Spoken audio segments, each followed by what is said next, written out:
तुम्हाला विश्वास बसणार नाही एवढ्या सोप्या पद्धतीनं आणि अगदी कमी साहित्यामध्ये आपण उपवासाचं स्नॅक्स बनवतोय.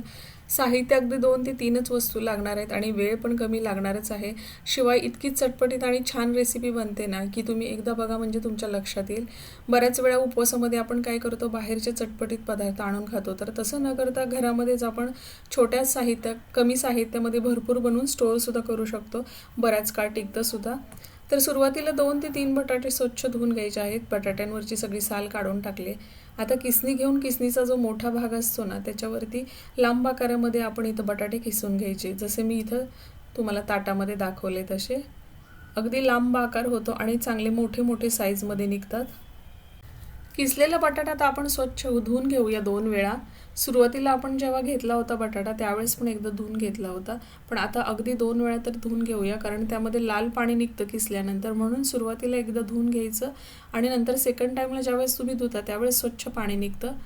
अशा प्रकारे 2 वेळा चांगलं स्वच्छ मी धुवून घेतलं आहे. आता बटाटा तळत्या वेळेस जी किसणी वापरली ना, त्याची छोटी साईज पण तुम्ही वापरू शकता. छोटा पण बटाटा किसू शकता.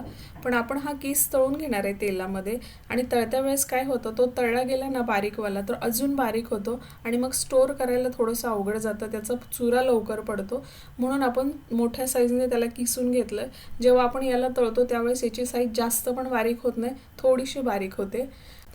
आता बटाट्याचा किस चांगला स्वच्छ धुवून झाला ना, की चाळणीमध्ये काढून घ्यायचं अगोदर, म्हणजे त्यातलं बऱ्यापैकी पाणी निघून जातं. म्हणजे चाळणीमध्ये 1 ते 2 ते 3 मिनटं ठेवायचं. नंतर त्याला कॉटनच्या कपड्यावरती पसरून घ्यायचं आणि वरून पण थोडंसं कॉटनच्या कपड्याने दाब द्यायचा किंवा थोडंसं टिप करायचं, म्हणजे त्यावरचं सगळं पाणी निघून जातं. हवं तर तुम्ही फॅन पण लावू शकता. फॅनखाली 3 ते 4 मिनटं ठेवलं तर चांगला सुकतो. तर आता जवळजवळ 5-6 मिनटं झाले मी त्याला तसंच ठेवलेलं होतं. हा बघा अगदी सुकलेला आहे. चिपचिपा बिलकुल झालेलं नाही. एकमेकाला चिटकला नाही पाहिजे अजिबात, नाहीतर मग तळत्या वेळेस प्रॉब्लेम होतो. गॅसवरती कढईमध्ये तेल गरम करायला ठेवू. तेल गरम झालं की अगोदर चेक करायचं टेम्परेचर काय आहे तेलाचं आणि मगच बाकीचं टाकायचं आहे. तर तेल थोडंसं तापलं ना, की मग हा बटाट्याचा किस त्यामध्ये टाकायचा आणि 2 ते 3 मिनटं अजिबात हलवायचं नाही. नाहीतर लगेचच हलवलं ना, की बटाट्याचे तुकडे पडतात. नंतर थोडासा फुल गॅस करायचा हा कलर आल्यानंतर आणि परत चांगलं फ्राय करून घ्यायचं. फुल गॅस केला की लगेच फ्राय होतो आणि कुरकुरीत होतो. थोडासा डार्क कलर आला की लगेच बाजूला काढून घ्यायचं. तर अशा प्रकारे एवढा कलर येऊ दिलाय बघा मी. याच्यापेक्षा सुद्धा थोडासा कमी कलर आल्यानंतर सुद्धा तुम्ही काढू शकता. पण आमच्याकडे बटाटा थोडासा ब्राऊन झालेला सगळ्यांना आवडतो. त्यामुळे मी अगदी हलकासा त्याला ब्राऊन केलाय. नाहीतर थोडासा व्हाईट कलरमध्ये आहे तेव्हा तुम्ही काढला तरी सुद्धा चालतोय. तर या प्रोसेसला अगदी थोडासा वेळ लागतो, जास्त पण नाही लागत. सुरुवातीला ज्यावेळेस आपण बटाटा टाकतो त्यावेळेस 2 ते 3 मिनटं अजिबात न हलवता तळून घ्यायचा. नंतर थोडंसं हलवायचं आणि नंतर फुल गॅस करून चांगला कुरकुरीत असं फ्राय करून घ्यायचा. बटाट्याचा किस सगळा पूर्णपणे फ्राय करून झालाय. आता शेंगदाणे अर्धी वाटी घेतलेत, ते चांगले फ्राय करून घेऊया. कुरकुरीत होईपर्यंत शेंगदाणे चांगले फ्राय करून घ्यायचे.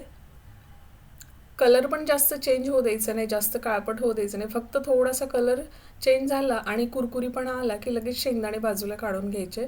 कारण स्टोअर करायचं असेल ना, तर जास्त काळपट झालेला शेंगदाणा असतो ना, तो कदाचित कडवटपणा पण त्याला येऊ शकतो. त्यामुळे जास्त काळपट होऊ देऊ नका. शेंगदाणे तळून झाले आपले, लगेचच आपण मिरची कट करून घेतलेली होती ती पण तळून घेऊया. ही तिखटवाली मिरची वापरली मी. थोडी जास्त तळून घेऊ म्हणजे त्यातला तिखटपणा कमी होतो आणि मग चिवडा आपल्याला जास्त तिखट लागत नाही.